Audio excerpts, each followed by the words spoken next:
Whether you're looking for answers to specific life questions or seeking to become the best version of you possible, welcome to the Mental Breakdown and Psych Reg podcast, where we offer insight, information, and strategies based upon research and years of practice as clinical psychologists. So sit back, have a listen, and get connected with our hosts, Dr. Bernie Wilkinson and Dr. Richard Marshall. Welcome back. Richard, today we're going to talk about post-traumatic stress disorder. I'm glad, because it's a much broader topic than we typically think about it. You're right. And this article brings up that whole notion that we tend to think of PTSD as some significant, large traumatic event, an accident or something. But PTSD can come in many forms. Right. And this article reminds us of that. So I think it's a good topic to be discussing today. Yeah, this is an article from echosalon.com. Now, I'm going to say this right now. I think it's fascinating where we find our articles. It's amazing to me the prevalence now of mental health topics in a variety of different places. Right. Echo Salon. I'm not even sure what Echo Salon is, but we have these new apps and things like that are sort of curators of articles and blogs and things like that, so that we can, you can put in a keyword and it will sort of draw from the internet all the different, a bunch of different articles that are related to that topic, and it's really nice. That are out there somewhere in the ether, in the internet, and it pulls them in. Fascinating stuff. It is. For us who don't know anything about this. So echosalon.com, and the title of this article is "You Don't Have to Be a Combat Vet to Experience PTSD." Right. Again, catchy title, but good, because it says there are other ways to get PTSD. You don't have to be you don't have to be in a battle. There are a number of ways that you can have the same experience that we typically associate with veterans, PTSD that veterans have. So I talk about that a lot when I teach psychodiagnostics and abnormal psych and those topics, those subjects, because the diagnostic criteria for PTSD says that, sort of includes three groups. One is a person who directly experienced a traumatic event. The second is a person who witnessed a traumatic event. Right. But the third is a group where it basically says we're confronted with a traumatic event. And let's go through those carefully. Okay. So the first one is you experienced it. So you yourself were within a traumatic event. Right. And so you may have been injured, or you may have been affected in some very personal, physical way by the event. Right. The second one is witnessed it. You just saw it. Right. You happened to be there. You weren't directly involved. Maybe you didn't know the people who were involved. Say it's an accident. Right.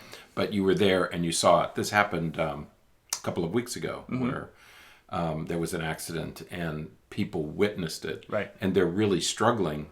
Even though they didn't know the person personally, they're still struggling with their feelings about what they saw. So that's the second group. Then the third group? The third group is being confronted with a traumatic event.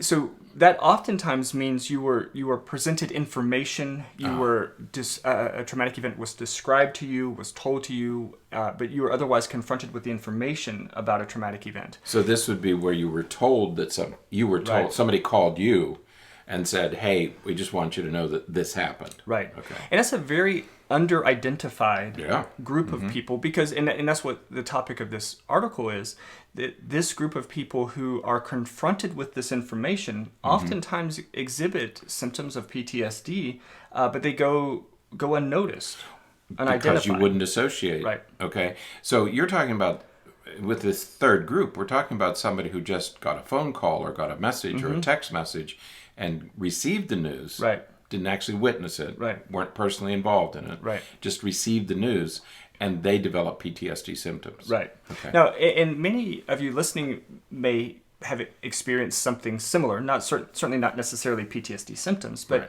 when you get a phone call and from someone and they tell you about something tragic that's happened, and the next time your phone rings, there's that little bit of, that little bit of a arousal that happens in your your nervous system, because you're thinking, oh my gosh, what now? And that's what they're talking about. So that's what we experience. For example, I have my sister. If she calls me from her office, something is dreadfully wrong. Right. Because she never calls from her office. So I've become sensitized to if I see that number come up, something's wrong somewhere. Right. Okay. Yeah. Yeah. And now in the age of technology, if we typically communicate with each other via text message during the workday. And so, when you get a phone call from somebody that typically texts you, it's it's not from her cell phone, it's from her office phone. Right. It's like, what's going on? Right. What's happening? And that's what the topic of this article is about, that when we are confronted with this information, when we're confronted with these types of experiences, many times we can exhibit symptoms associated with PTSD, just as if we experienced a traumatic event ourselves, or just as if we directly witnessed it. So hearing about it could be as significant. It could have the same impact, similar impact as witnessing the event. Right. Ah, yeah. Okay.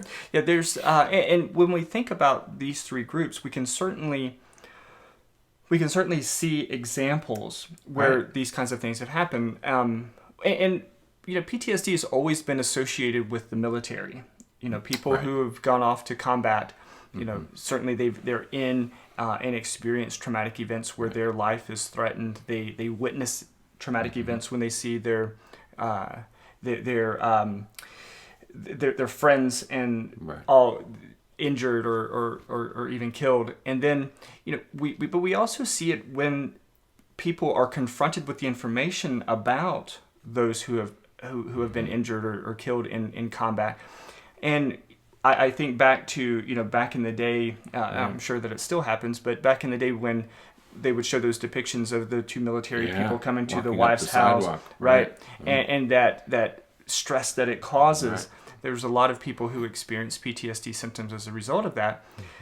But as the title suggests, it doesn't have to be combat vets. It doesn't have to be combat related. It can be anything. If somebody calls and tells you that somebody that's very close to you has passed away, or has been seriously injured, or has had some kind of accident, you can experience the same kind of traumatic response. So it's, I guess one of the reasons we wanted to talk about this and bring this article up is because many people are confronted with information like this, experience these stressful, traumatic responses to it, and they just try to move on, even though they're struggling and even though they're having a difficult time. And they really need to be, consider the idea that they may have some PTSD, or at least what they call acute stress disorder responses to it that may require treatment. Right. And I think the important thing here is that we tend to think of, I think one of our initial reactions is, oh, get over it. Okay, so you weren't part of it, didn't happen to you. But it may, for some people, I think we're talking about how it affects individuals differently. For some people, hearing about an event can trigger PTSD, and you don't just get over it. Right. It takes time. Right. The grieving process.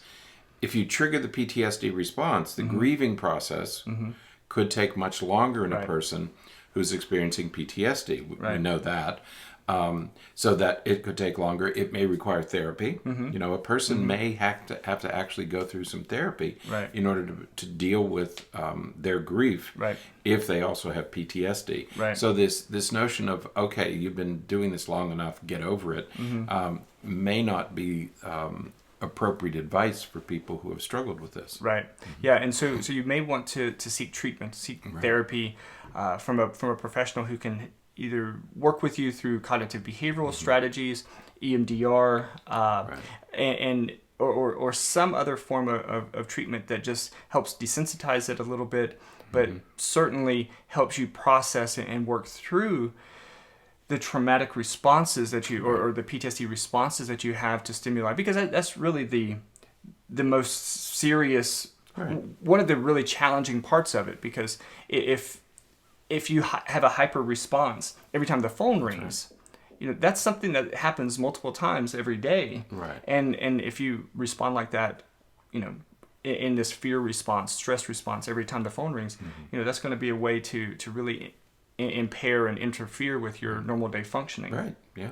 So that's the impairment part. Yeah. So absolutely, definitely, if any of this stuff sounds familiar, if any of this stuff has, if you relate to any of this stuff, make sure you are seeking treatment if you need that. If you're having a difficult time getting over. That's right. Especially, exactly right. If you're having trouble getting over it, you're just stuck and you don't know why, and you say, well, wait a minute, this shouldn't be affecting me as much as it is. Perhaps it is, and perhaps it's PTSD. Right. Okay. So don't underestimate the effect that just hearing about these traumatic events might have. Yeah, absolutely. So, all right. Good. Well, that's it for today. Until next time, stay happy, stay healthy, and forget to be afraid.